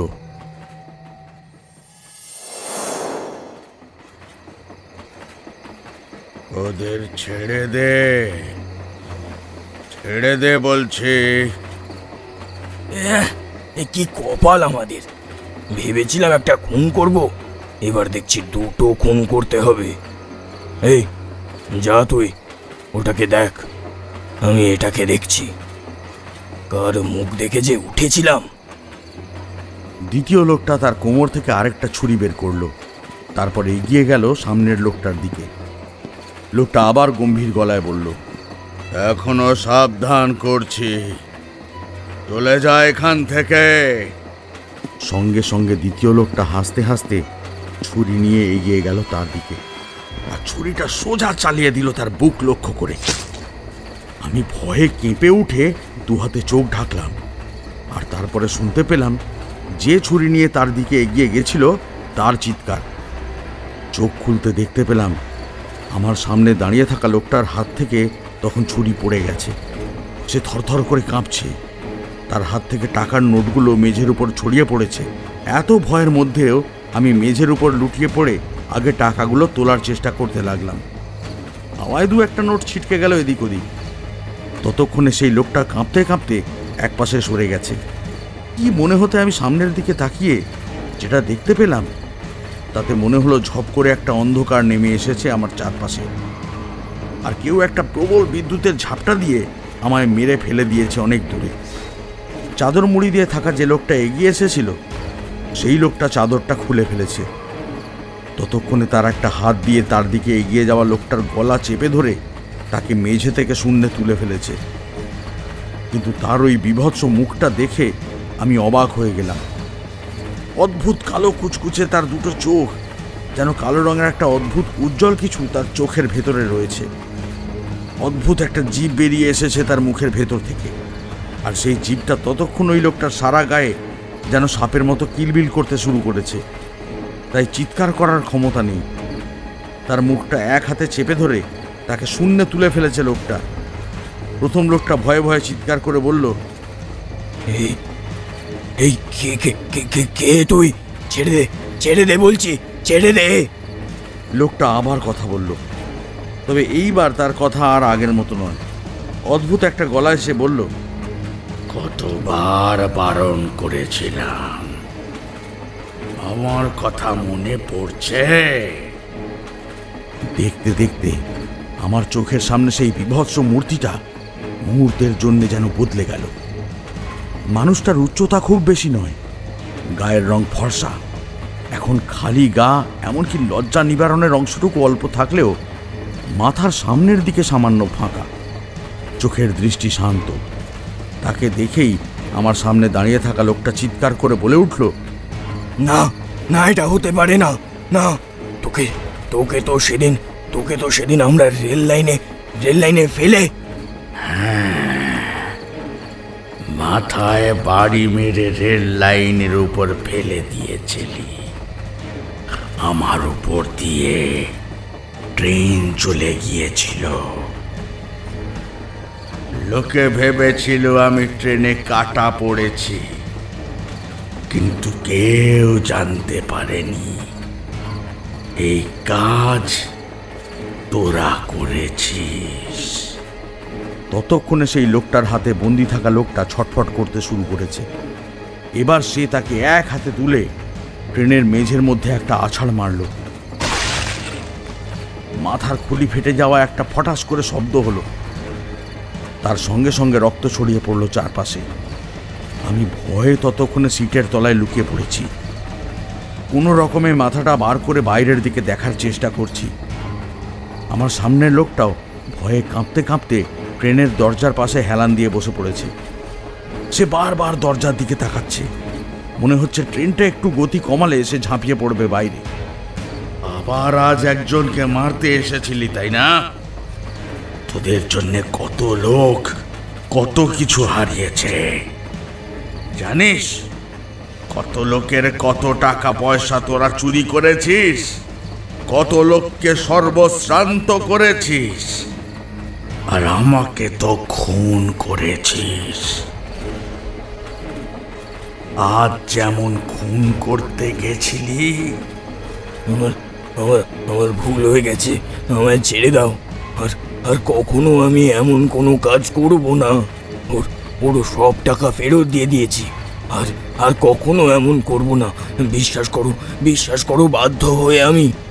সবাই বাধ্য হয়ে অন্যায় করে, সবাই বাধ্য হয়ে খুন করে, কিন্তু তোরা বাধ্য হয়ে করিসনি। তোরা টাকার জন্য আমায় মেরেছিস। আমিও তো সেদিন তোদের কিছু টাকা দিতে চেয়েছিলাম। তোরা কি করলি? আমার সমস্ত টাকা নিয়ে নিলি। তারপর মাথায় মেরে অজ্ঞান করে আমায় ট্রেন থেকে নামিয়ে রেল লাইনে। আমার ছেলেটা আমার মৃতদেহ দেখে ভয় পেয়েছিল।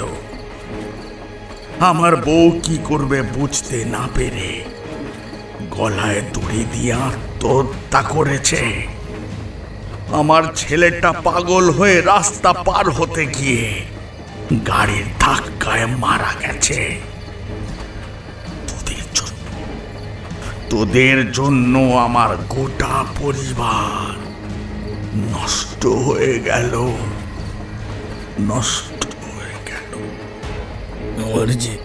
আমার যে আর কিছু করার ছিল না। আমারও তো পরিবার আছে। তাদের মুখে খাবার তুলতে না পারলে আমি যে শান্তি পাচ্ছিলাম না। কি করব, মাথায় কিছু আসছিল না। ততক্ষণে সেই ভয়ঙ্কর মূর্তিটা আরও কাছে এসে পড়েছে। তার মুখের সেই শান্ত ভাব আবার কোথায় যেন মিলিয়ে গেছে। সেই কালো দুটো মার্বেলের মতো চোখ আর কালো গহ্বরের মতো মুখ এগিয়ে এসেছে আমার আরও কাছে। দেওয়ালের কাছে বসে থাকা লোকটার মাথার চুল ধরে তাকে ছিটকে ফেললো সিটের উপরে। প্রচণ্ড যন্ত্রণায় তার মুখ থেকে বেরিয়ে এলো একটা আর্তনাদ। তারপরে আমার চোখের সামনে সেই ভয়ঙ্কর মূর্তিটা ওই লোকটার মাথাটা মেঝের সাথে চেপে ধরে টানতে টানতে নিয়ে গেল এক পাশ থেকে অন্য পাশে। চিৎকারে গোটা কামরা যেন ভরে উঠছিল। দেখতে পাচ্ছিলাম গোটা মেঝেতে লাল রক্ত লেগে আছে। কোনো রকমের সিটের তলা থেকে বাইরে বেরিয়ে এসেছিলাম। ট্রেন দ্রুত গতিতে চলছে। মনে হচ্ছে যেন এই ট্রেন আর কোথাও থামবে না। আমি সামনের দিকে তাকাতেই দেখি সেই লোকটাকে ততক্ষণে সেই মূর্তিটা তুলে ধরেছে। ভয়ঙ্কর মূর্তির সামনে পড়ে লোকটা অদ্ভুতভাবে তাকিয়ে। তার মুখের এক পাশে তাকাতে আমার মনে হলো পেটের ভেতরটা কেমন যেন ফাঁকা হয়ে এসেছে। তার মুখের এক পাশটা মেঝেতে ঘষার জন্য সেখান থেকে চামড়া মাংস সবকিছু যেন ঝরে পড়েছে। সাদা হাড় দেখা যাচ্ছে। পাগলের মতো সে ছটফট করছে। রক্ত গড়িয়ে গড়িয়ে পড়ছে। গোটা মেঝেটা রক্তে ভরে গেছে। লোকটা অদ্ভুতভাবে হেসে উঠে বলল,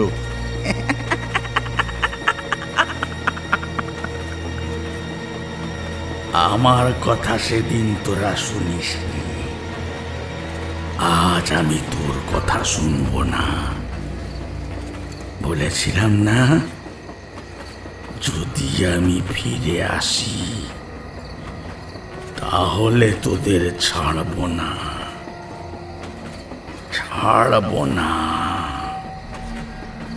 এইবার সেই হাড় বেরিয়ে আসা লোকটা কোনো রকমে আমার দিকে তাকালো। তারপর চিৎকার করে বলে উঠল, পালিয়ে যায় এখান থেকে, না হলে আমার পরে তুইও মরবি।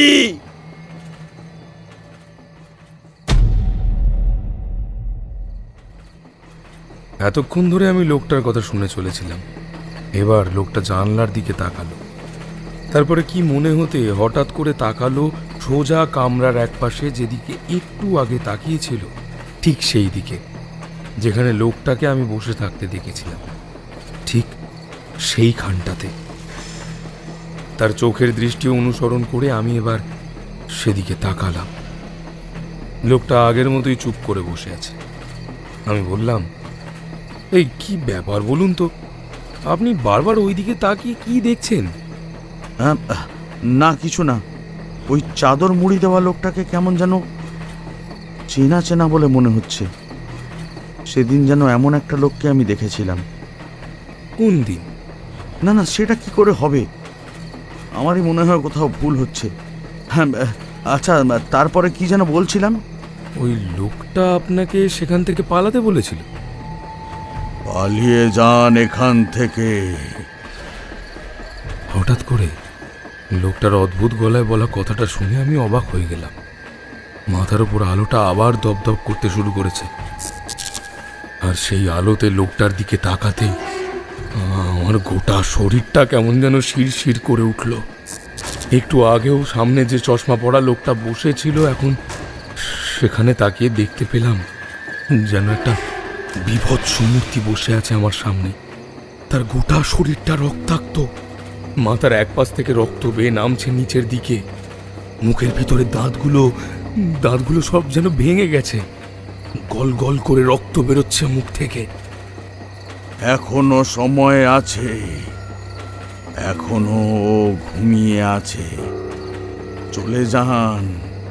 চলে যান এখান থেকে।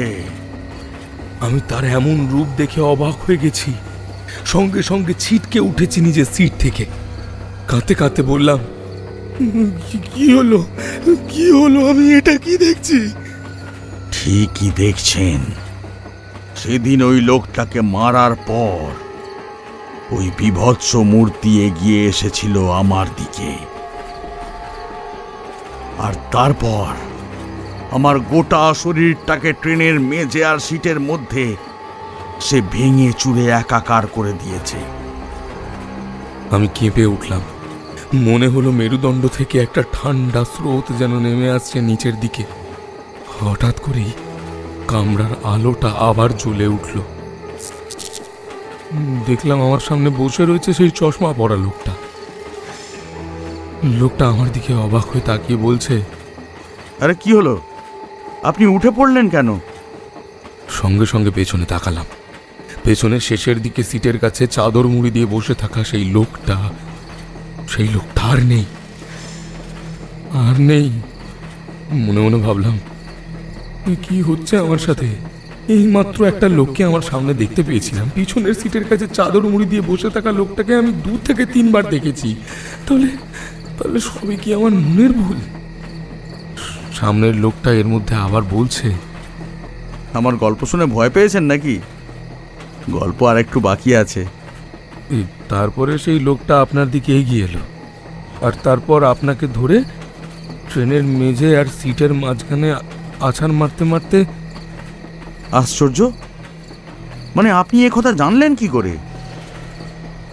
লোকটা হাসতে লাগলো। হাসতে হাসতে তার চোখ থেকে চশমাটা খুলে সিটের এক পাশে রাখলো। ঘরের আলোটা আবার দপদপ করে উঠেছে।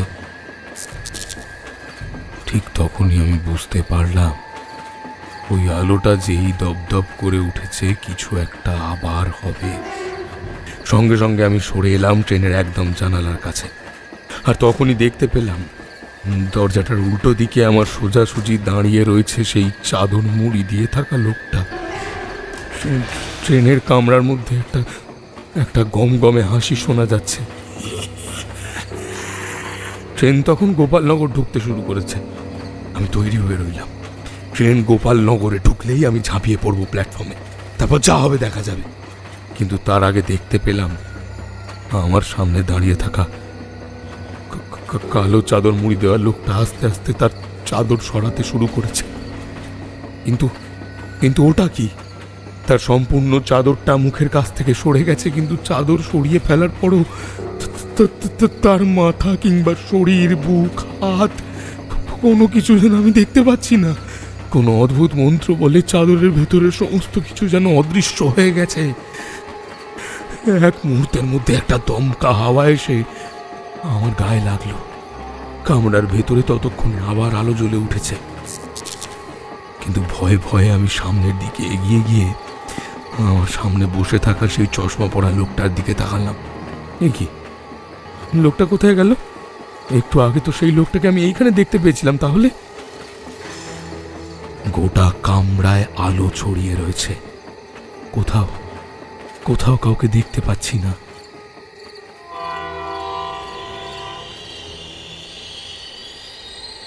ট্রেনটা তখন গোপালনগর স্টেশনে এসেছে। স্টেশনটা ফাঁকা। বহু দূরে একটা লোক দেখছি হাঁটতে হাঁটতে যাচ্ছে, আর কোথাও কিছু নেই। হুড়মুড় করে এসে নামলাম প্ল্যাটফর্মে। ভালো করে কামরার চারিদিকে চোখ বুলালাম। না, কোথাও কিছু নেই। আমার ব্যাগ দুটো উপরে রয়েছে। ব্যাগের ভেতরে আরও অনেকগুলো ব্যাগ রয়েছে। এগুলো ফিরিয়ে নিয়ে যেতে হয়েছে। কাল আবার কোথাও না কোথাও ডেলিভারি দিয়ে দেব।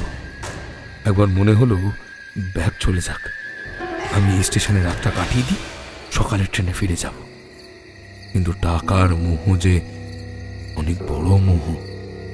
মনে হলো বোধহয় আমি কোনো কিছু ভুল দেখেছি, কিংবা লোকটা আমায় ভয় দেখিয়ে ট্রেন থামতে উল্টো দিক দিয়ে নেমে গেছে। অদ্ভুত ব্যাপার। আমি একটা বানানো গল্প শুনিয়ে লোকটাকে ভয় দেখাতে চেয়েছিলাম।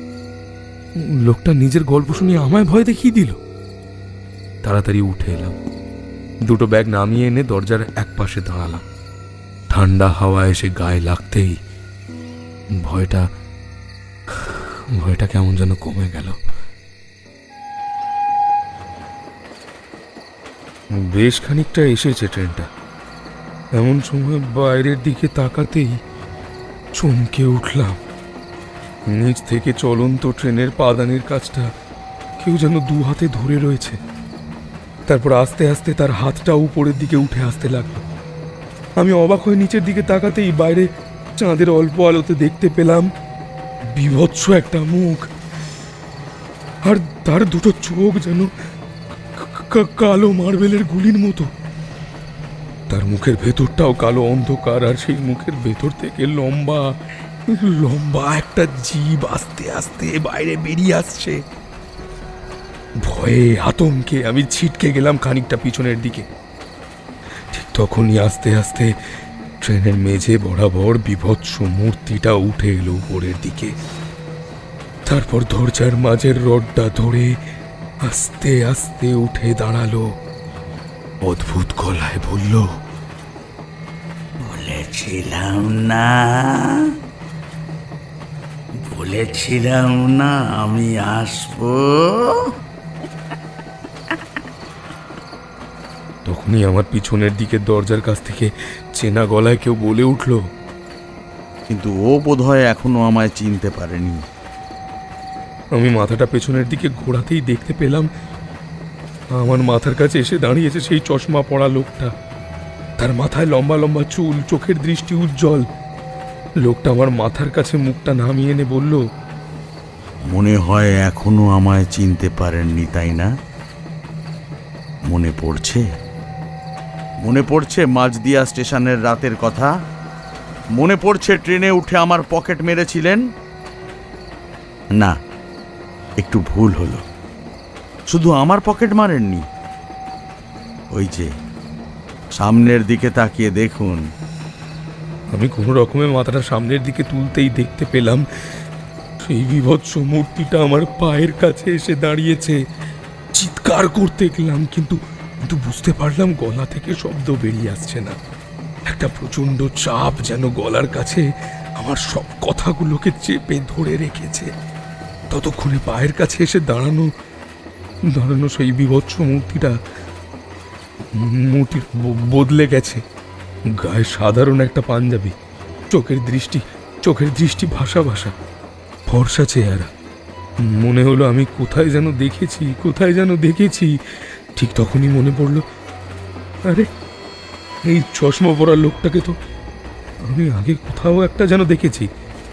হঠাৎ করেই তারপরে সবটা মনে পড়ে গেল। ঠিক তখনই ট্রেনের মধ্যে দুজনের হাসিতে গোটা ট্রেনটা ভরে গেল। কামরার আলোটা দপ করে নিভে গেল। আমায় তোমরা ছেড়ে দাও। বিশ্বাস করো, আমি ওসব কাজ ছেড়ে দিয়েছি। তখন ওসব করেছি, কিন্তু এখনো এসব কাজ আমি করি না। আমি সব ছেড়ে দিয়েছি। আমায় বিশ্বাস করো, আমায় কিছু করো না। তখন তো সব করেছিস। সেদিন আমার কাছে যে ততগুলো টাকা আর সোনার একটা চেইন রয়েছে, সেই খবর তো রানাঘাট স্টেশন থেকে তুই দিয়েছিলি। আমার কাছে ধূপকাঠি বিক্রির টাকা থাকে, আর সেদিন যে আমার কাছে বেশ কিছু টাকা ছিল তার খবর তো তুই দিয়েছিলি, মনে আছে? মনে আছে 500 টাকার নোট ভাঙাতে এসেছিলি আমার কাছে, প্রথম ধূপকাঠি কিনেছিলি? আমি ততক্ষণে হাতড়ে হাতড়ে দেওয়ালের এক পাশে হেলান দিয়ে বসেছি। গোটা শরীরটা থরথর করে কাঁপছে, ঘামে ভিজে গেছে সমস্তটা। বাঙ্কের উপরে আমার ব্যাগ দুটো যেন অল্প অল্প করে দুলতে দুলতে আমার দিকে তাকিয়ে দেখছে। ভুল করেছি, ভুল করেছি, আমি অনেক বড় ভুল করেছি, আমি ভুল করেছি। তোমরা বিশ্বাস করো, আমি কাউকে মারতে চাইনি। তখন আসলে আমার অবস্থা এমন হচ্ছিল যে আমি কি করব কিছুই বুঝে উঠতে পারছিলাম না।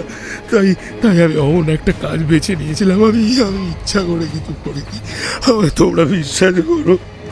শুধু তোর জন্য, শুধু তোর জন্য, তোর ওই দুজন সঙ্গীর জন্য কত লোক নিঃস্ব হয়েছে তুই জানিস?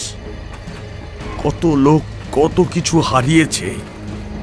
তাই আজ তোকে আর ছাড়বো না। আমায় ছেড়ে দাও, আমায় ছেড়ে দাও, আমি শাস্তি পেয়ে গেছি, আমায় ছেড়ে দাও। আমার একটা পা গাড়ির ধাক্কায় ভেঙে গেছে, আর কখনোই আমি ভালোভাবে হাঁটতে পারবো না। আমার স্ত্রীর ক্যান্সার ধরা পড়েছে, সে আর কোনোদিন পুরোপুরি সুস্থ হতে পারবে না। ডাক্তার বলেছে আমার 5 বছরের মেয়েটারও হার্টে একটা ফুটো আছে। আমি বেঁচে থেকেও মরে আছি, বিশ্বাস করো তোমরা, আমি বেঁচে থেকেও মরে আছি। তোকে আমরা মারবো না, তোকে আমরা ছেড়ে দেব। তবে একটা ক্ষতি তোর আমরা করবই, যাতে সারা জীবন তুই মনে রাখিস আমাদের কথা। একথা বলে সেই ভয়ঙ্কর মূর্তিটা আমার দিকে এগিয়ে এলো। দেখতে পেলাম চশমা পরা লোকটার মুখটাও আগের মতো ভয়ঙ্কর হয়ে গেছে। দুজনে এগিয়ে এসে আমার শরীরটা তুলে ধরলো। ঠান্ডা দুটো হাত আমায় জাপটে ধরেছে, তারপর তারা আমার শরীরটাকে তুলে ধরে ছুঁড়ে দিল বাইরের দিকে। ততক্ষণে গাড়ির গতি কমে এসেছে। ছিটকে গিয়ে আমার ডান পাটা লাগলো একটা গাছের ওপরে। সঙ্গে সঙ্গে মাটির ওপর হুমড়ি খেয়ে পড়লাম। প্রচন্ড যন্ত্রণায় আমি চোখে অন্ধকার দেখলাম।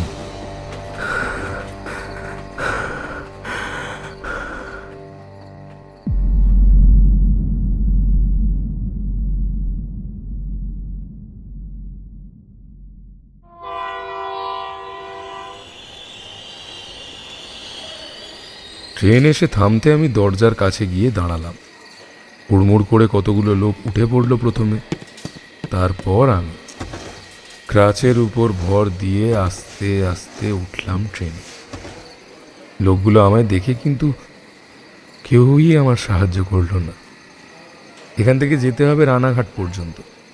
দেওয়ালের কাছেই হেলান দিয়ে দুটো ক্রাচ একপাশে রেখে পিঠের ওপর ঝুলিয়ে রাখা ধূপকাঠির ব্যাগটা সামনে এনে ফেললাম। গলা তুলে বলতে লাগলাম, ধূপকাঠি, ধূপকাঠি নেবে? ধূপকাঠি, ভালো গন্ধওয়ালা ধূপকাঠি আছে, ধূপকাঠি নেবে? ধূপকাঠি, ধূপকাঠি। না, সেই রাতে ওই 2 বীভৎস মূর্তি আমায় মারেনি, ছেড়ে দিয়েছিল। কিন্তু ওই রাতে আমায় গাড়ি থেকে ফেলে দিয়ে আমার ডান পাটা ভেঙে দিয়েছিল ওরা। বাপাটা আগেই ভাঙা ছিল, এখন আমার দুটো পাই ভাঙা। আমি আর চলতে পারি না। ক্রাচে ভর করে কোনো রকমের ট্রেনে গিয়ে উঠি। প্রতিটা স্টেশনে নেমে পরের কামরায় যাওয়া হয় না। কোনো রকমের 2-1টা কামরায় ঘুরে ঘুরে ধূপকাঠি বিক্রি করি। আগের মতো বিক্রি হয় না। অনেকে সন্দেহের চোখে তাকায়, মনে করে ইচ্ছা করে এমনটা করছি। আজকাল তো আজকাল তো এমন অনেক জায়গায় দেখা যায়, নকল বোবা এমনকি কানা খোঁড়া সব কিছু। মেয়েটাকে বাঁচাতে পারিনি।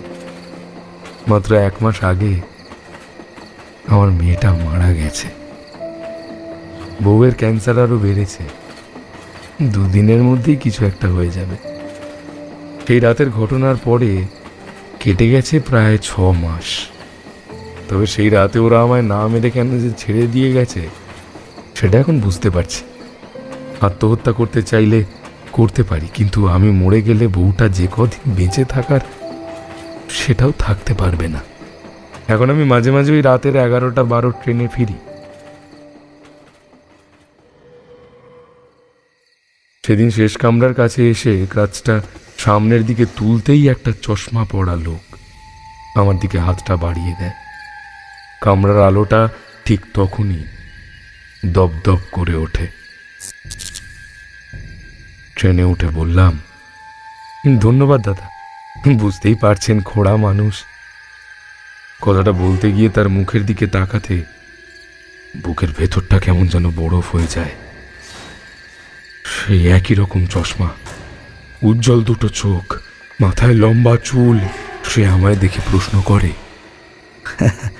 ভালো আছেন? আর ঠিক তখনই আমার মনে পড়ে যায় প্রথম যেদিন এই লোকটা এই ট্রেনে উঠেছিল। সেদিন ট্রেনে পা দেওয়ার সঙ্গে সঙ্গে আলোটা একবার দপদপ করে উঠেছিল। আমার বুকের ভিতরের রক্ত এক মুহূর্তে জল হয়ে যায়। আর ঠিক তখনই হুইসেল দিয়ে চলতে শুরু করে রাতের শেষ বনগা লোকাল।